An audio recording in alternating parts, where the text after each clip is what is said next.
So I hope everybody's okay with that, and I'm happy to send the recording when we're done. The whole presentation only takes about 20 minutes, so we will have time for a Q&A at the end, or if you want, you can type any questions into the chat box at the bottom center of your screen. So right now, I am going to share my screen, and we will get started. Let's see. Okay, these are little cartoons that I do just to lighten things up a little, because obviously buying and selling a home is stressful. Anyway, I hope you like them. So, downsizing in 2020. And this applies to any transaction, really, because things are changing so much in the current quarantine world that we live in. So, of course, number one, if any big project, is to establish a budget, right? So you most likely are thinking of, what will you get for your current home, which is great. And we can, talk about how to determine that the best way. But then you want to think about, what is it going to cost you, both selling and buying. They both come with cost. So, in terms of selling, you've got the cost of preparing the house for the market and staging and maybe some repairs. Also, at settlement, there's a transfer and recordation taxes on both sides of the agreement, always.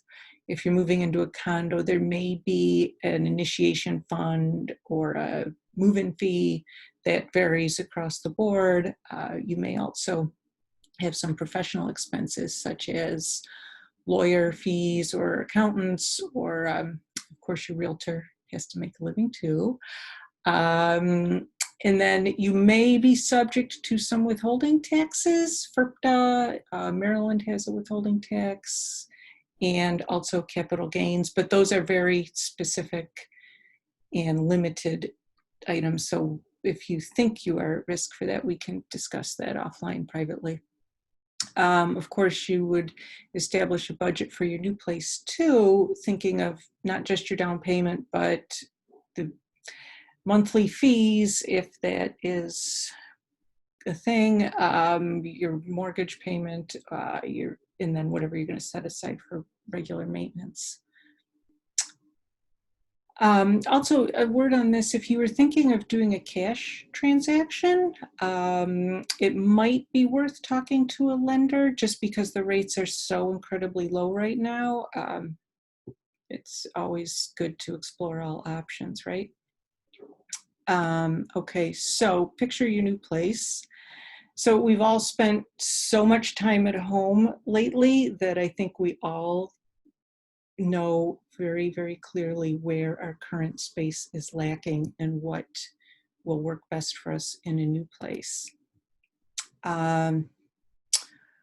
So, think about what it is that's going to work best for you. Owning or renting is probably the number one question. I think for most everybody, it's still owning is the most economical, best investment. What style is suitable for you? Are you ready to not have any stairs, or do you need to be in a building with a 24-hour doorman or a gated community? Do you want to be in a walkable neighborhood, or maybe something more quiet? Do you need to be near friends and family? Or sometimes there's some people like senior communities. Most of them are 55 plus. That varies. Or maybe you like your current neighborhood and just want to stay there in something smaller. That is certainly worth exploring too. Also, you want to make sure that you are thinking about how much space you need realistically and can manage easily, whether physically and financially. If you have a spouse, I'd say it's best to be in agreement on about 75% of things, and then we can work on the rest as we go.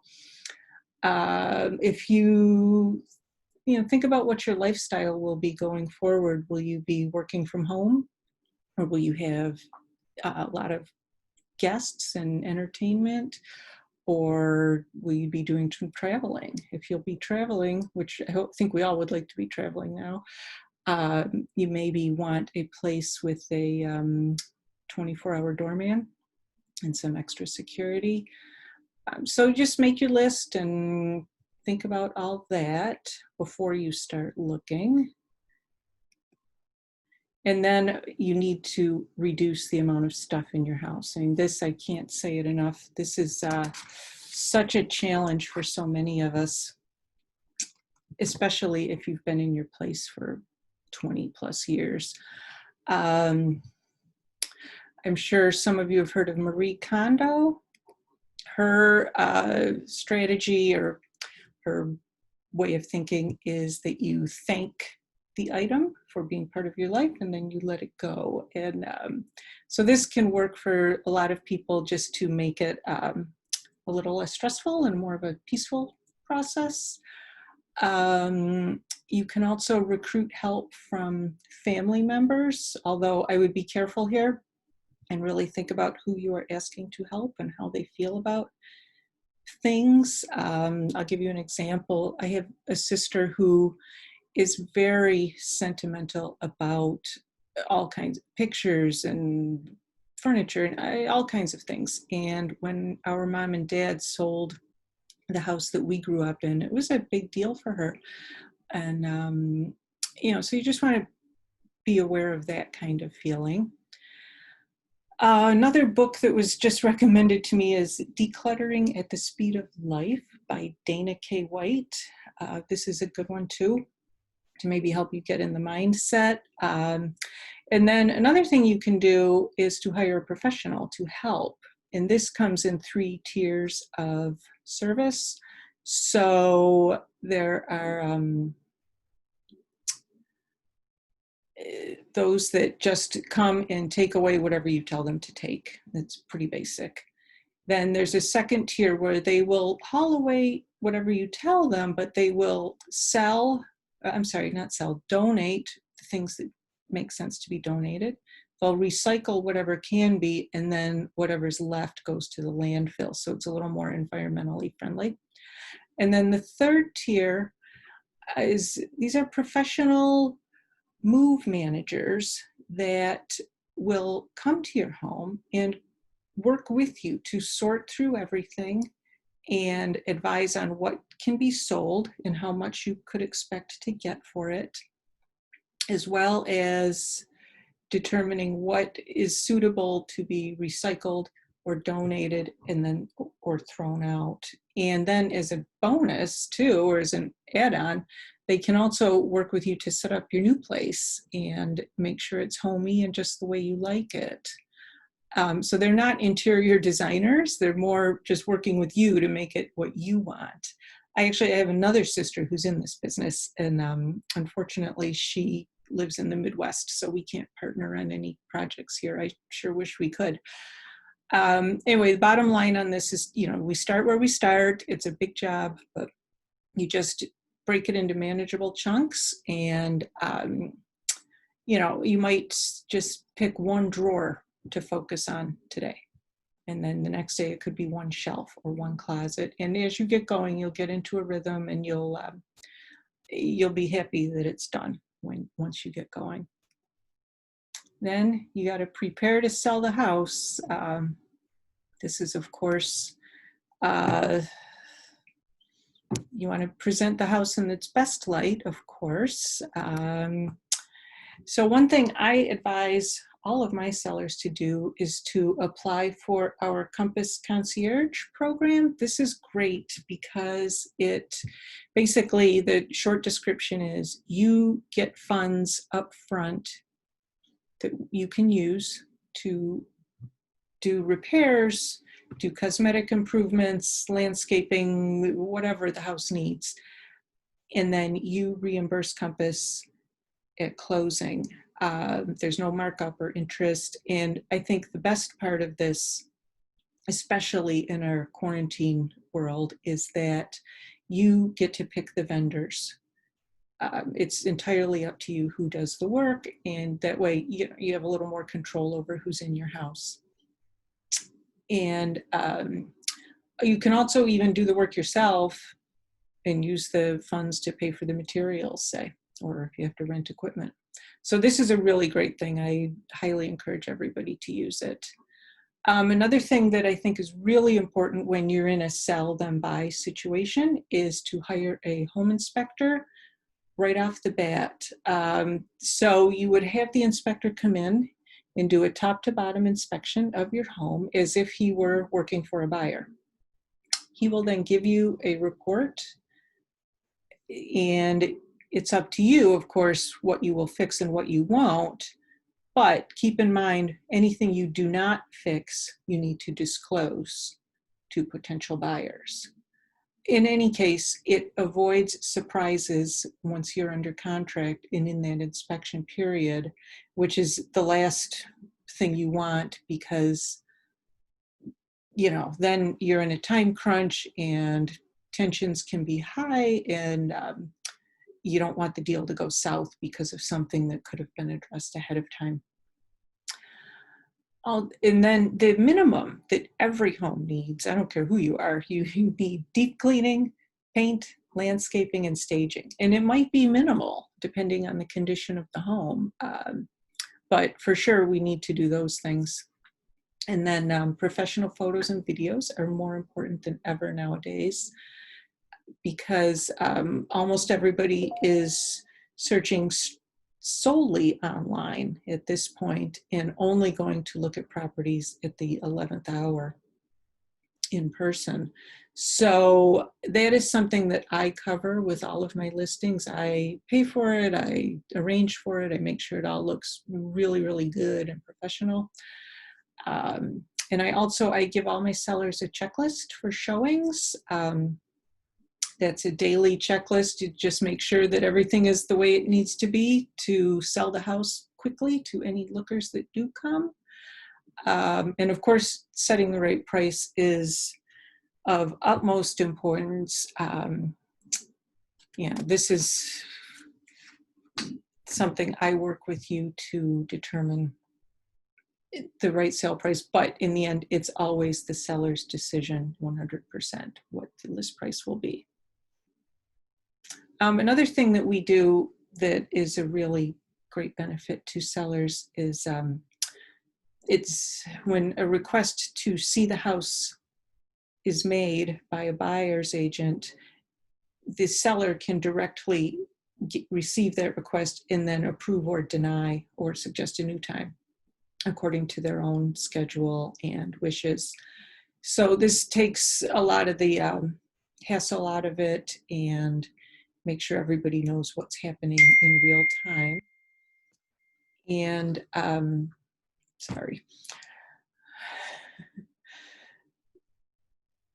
this is, so that's a nice, easy thing for everybody. Also, you can designate certain hours for showing or for not, for, off limits within that system. I also, for all my listings, am now providing shoe covers, antibacterial wipes, hand soap, disposable hand towels, and all of the things needed to keep everybody safe and germ-free. So now the other end of it is you're looking for a new place too while all that's going on. But this is really the fun part, I think, and I advise you to, of course, if you are taking out a loan, to get pre-approved early on. We do need to have that pre-approval letter in order to make an offer on a new property. And that's an easy process. It's not a big deal.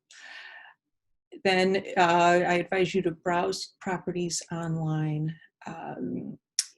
There's a lot of new tools being used to show properties online. Matterport is one with 3D tours that are really cool. If you're not familiar, I can show you that at the end.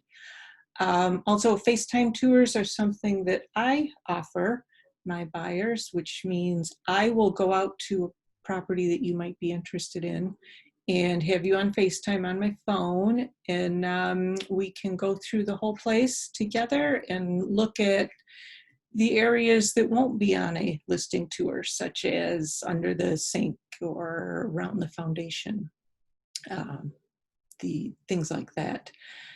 Also, then I would say once you've got a smaller list of contenders to do a drive-by, make sure that it's still a contender once you've seen the neighborhood and the exterior of the home. And then we would go in person and tour your top 2 or 3 only, just to minimize the amount of time we are going around to different places. And then once you pick the winner, I would write up the offer and we go from there. Also, a bridge loan might be a good strategy here because it's can take the need for a contingency to sell the old home out of the picture, which can be a game changer, especially in a competitive situation. So then we'd be in the contract period, and this is when there are a lot of negotiations back and forth, inspections, of course, which we already touched on a little bit. If you're moving into a condo or co-op, this is the time that the resale packet is reviewed. Those can sometimes be about 300 pages, so you want to allow time for that. Also, appraisals happen at this time. Appraisals are also changing too, and I'll talk about that a little more later. Title search, and then a rent back or pre-settlement occupancy is another option at this time that may help. It may give you more leverage as far as buying and selling, as far as offering some flexibility and giving you opportunity for more time. Our new normal, is everybody as tired of that phrase as I am? It's really worn out, but I'm afraid it's what we live with. So what is our new normal in the real estate world? Well, for sure, electronic signatures for everything. I mean, this has been the norm for a lot of us for a long time, but if you are not familiar with it or you are not comfortable with it, please let's talk and let me put your mind at ease. I can walk you through it in 5 minutes. It's really easy to use once you get started. We are doing only virtual open houses.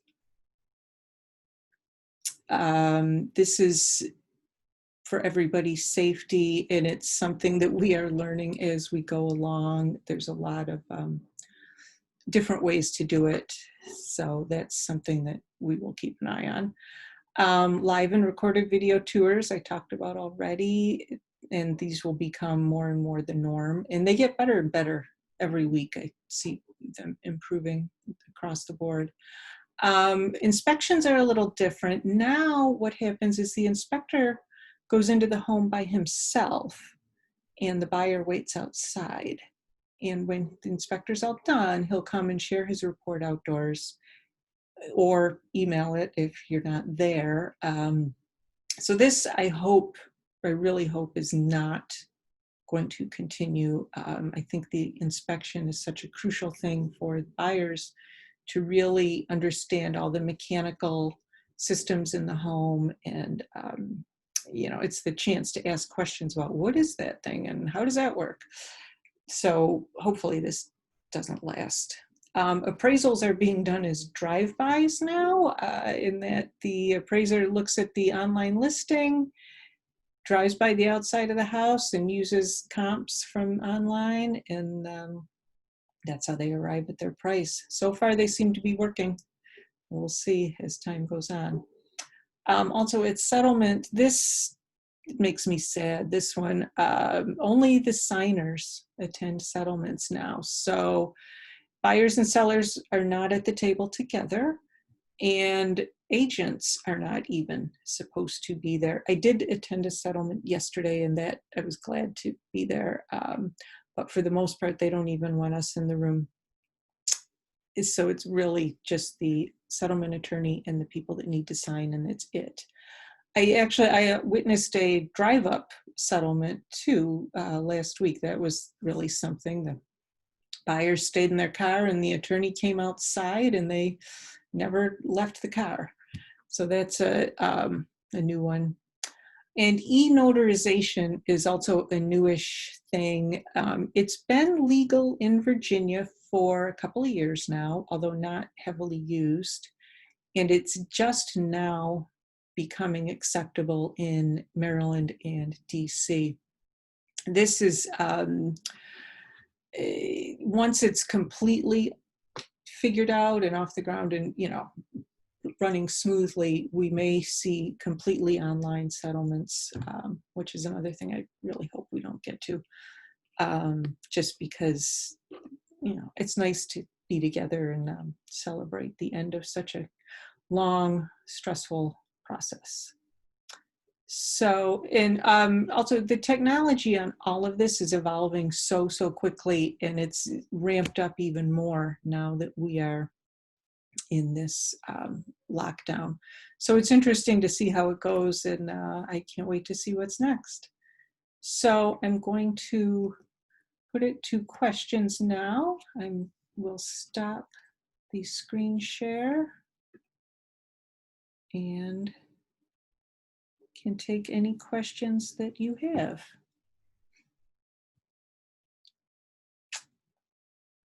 Well, okay then, if there are no questions, I will thank you for coming and being here, and look forward to talking with you soon. Thank you and have a great rest of your day.